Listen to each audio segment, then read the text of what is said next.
Hey, it's Alyssa from Romewise, your go-to guide to Rome. I'm here today at the Colosseum to give you my top 10 tips for visiting this amazing monument. So ready? Here we go.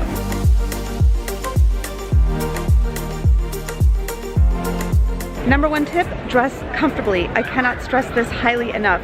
You're going to be doing a lot more walking in Rome than you probably realize, and in particular a visit to the Colosseum usually lasts around 3 hours and includes also the park of the Palatine Hill and the Roman Forum, so you've got to be comfortable. Dress in really comfortable walking shoes, not shoes that you have to break in. Try to avoid flip-flops also, and of course comfortable cotton pants and whatever you need for layering, whatever the season is. So dress comfortably and your visit will go that much smoother.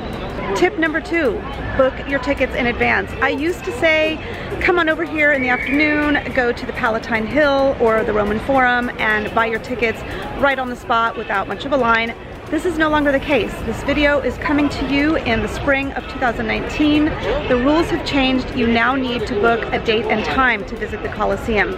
Even if you just walk up, they still are going to give you a date and time. It could be for the same date, but you might not get in. You might show up and find out it's sold out for the day. So at this point, my number two tip has got to be book your visit to the Colosseum in advance.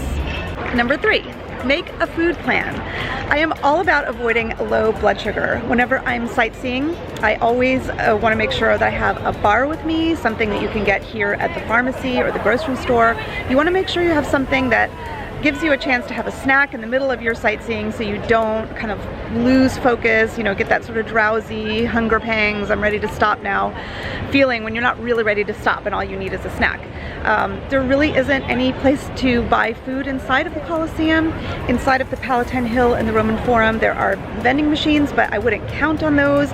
You might not have, they might not have what you want, you might not have spare change, so bring a bar or a snack or a sandwich or something. Make sure you have a food plan, especially when you're bringing small children with you.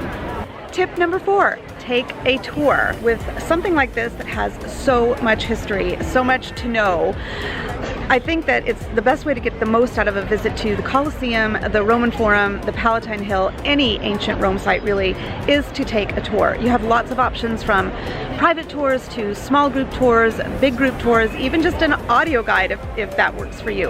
But take something so that you have an idea of what you're looking at. There's just so much history and there's so much wealth of information about this incredible monument. So at the very least, brush up on your history so that you're not standing here looking at this and going, oh, let me look on my phone and see what does that arch mean? What does that Roman numeral above the arch mean? I can tell you, but you might want to take a tour or know in advance.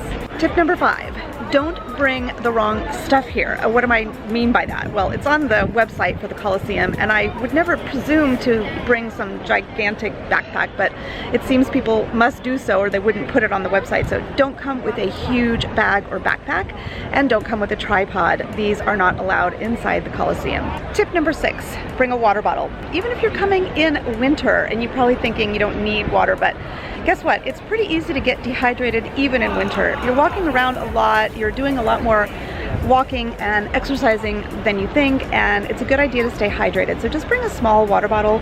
You can fill these up around Rome at the little water fountains that we have all over the city.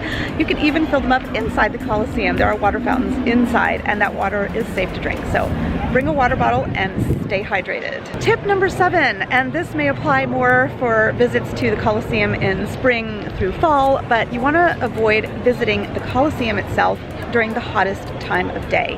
There is nowhere to sit down inside the Colosseum, so there are parts that are internal, but the parts you kind of want to take all the pictures of and the parts you're going to walk around the most are on the outside with no shelter.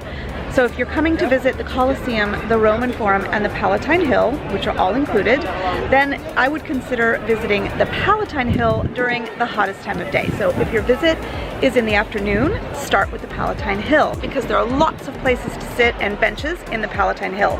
Work your way down to the Roman Forum, where there is no place to sit and no shade, and finish at the Colosseum as your last visit. If you're coming in the morning, start with the Colosseum, go to the Roman Forum next, and end around 11, 12, 1 o'clock, whatever, in the Palatine Hill where, again, you have shade and places to sit down. Tip number 8, try to avoid visiting the Colosseum on the same day as you have another major visit planned, like the Vatican or some other big site. It is feasible to do both of these sites in one day, absolutely. Usually a visit to the Colosseum takes about 3 hours, usually a visit to the Vatican is about 3 hours. So time-wise you can do it, but they're both visits that take up a lot of mental energy and physical energy, and if you have at least 2 or more days to spend in Rome, I would suggest spreading these visits out.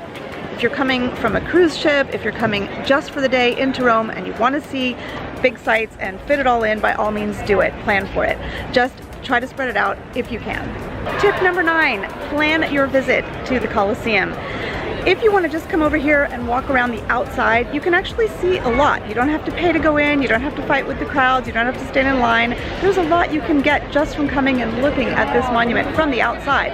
That will be a very quick and easy visit, and you can just fit it in about an hour and then go off and see other things. But if you want to visit the inside of the Colosseum, it'll take you at least an hour to just walk around sort of the normal parts that you can access with your standard ticket, the main tier and the second tier. If you decide that you want to visit all the things that are on your ticket, you also have the possibility to visit the Roman Forum and the Palatine Hill on the same ticket as the Colosseum. This ticket is actually good over 2 days, so you could spread it out and visit the Colosseum in the morning, visit the Palatine Hill Roman Forum in the afternoon, or even the following day, but there's no re-entry. The Palatine Hill and Roman Forum is considered one park, so that park you need at least a couple of hours to visit. Colosseum, at least an hour. So if you're going to do it all at once, give yourself about 3 to 4 hours to see it all. That means it's about a half a day visit, so a morning or an afternoon. You should also know we now have these extra tickets, extra things that you can see.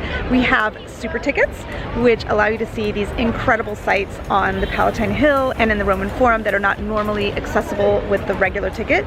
Each of those sites takes between 20 to 40 minutes to visit on their own. So you'll need at least a full day, if not 2, to see them all. You also have the option to visit the Colosseum at night.